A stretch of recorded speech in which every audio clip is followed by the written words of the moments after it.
जादुई छड़ी छुटकर ना जाने कहाँ खो गई। उसने अपनी छड़ी बहुत खोजा पर उसको नहीं मिली। वो बहुत उदास हो गई क्योंकि उस जादुई छड़ी के बिना वो अपने परीलोक में प्रवेश नहीं कर सकती थी। थक हार कर उसने रानी परी को याद किया। कुछ ही देर में रानी परी उसके सामने खड़ी थी। उसने रानी परी को सारी बात सच सच बता दी और रानी परी से पूछने लगी, अब मैं क्या करूं? आप तो रानी परी हैं, आप मुझे दूसरी छड़ी दे दो जिससे मैं परीलोक में प्रवेश कर सकूं। रानी परी ने कहा, परीलोक के नियम के अनुसार सभी परियों को एक ही बार जादुई छड़ी मिलती है और यह नियम मैं भी नहीं तोड़ सकती।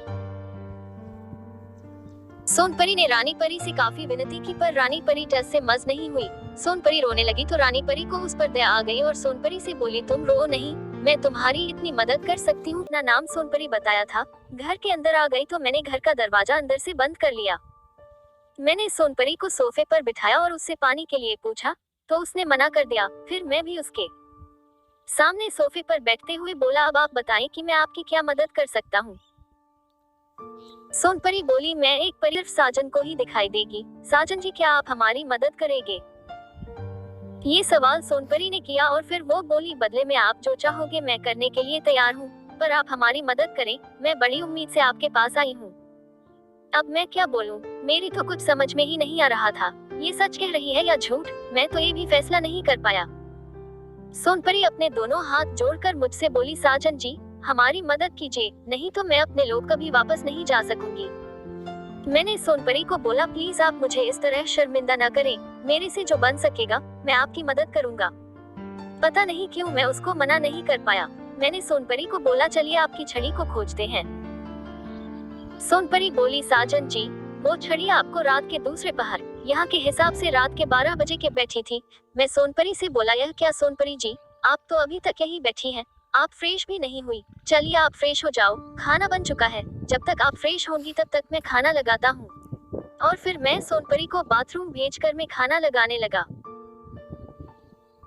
हम दोनों ने खाना खाया और फिर से हम एक दूसरे के सामने बैठ गए।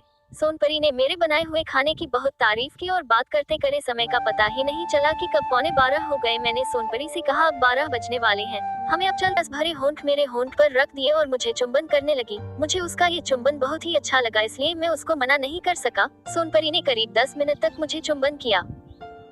इस तरह उसका चूमना मुझे आनंदित कर रहा था। मेरी तो समझ में नहीं आ रहा था कि मैं क्या करूं, बस उसके सामने चुपचाप खड़ा रहा। सोनपरी ने मुझसे पूछा, आपको कैसा लगा मेरा चुंबन? तो मैंने कहा, बहुत अच्छा। तो फिर से उसने मुझे चूमना शुरू कर दिया। मेरे होंठ वो बहुत ही प्यार से चूस रही थी और मुझे चूमते हुए उसने अपना एक हाथ मेरे पैंट के ऊपर उभरे हुए लिंग पर रख दिया। मेरा लिंग इस वक्त सख्त हो चुका था और वो मेरे लिंग को हाथ में पकड़कर दबा रही थी। बहुत ही सुखद एहसास हो रहा था मुझे। काश वक्त यही थम जाए, पर वो था कि निरंतर चलता जा रहा था। अब उसने मेरी शर्ट के बटन खोलने शुरू कर दिए। ओह आससी। उसके ये स्वर मुझे और भी उत्तेजित कर रहे थे। मैंने उसके स्तन चूस चूस कर लाल कर दिए। जब मुझसे नहीं रहा गया तो मैं उसकी टांगों के बीच आ गया और अपने लिंग को उसकी योनि के ऊपर रगड़ने लगा। सोनपरी उत्तेजना के मारे अपने स्तन अपने ही हाथों से मसलने लगी। मैंने उसकी वो भी बाहर आ गई और मैं उसको फिर से अपनी बाहों में लेकर बेड पर लेकर लेट गया।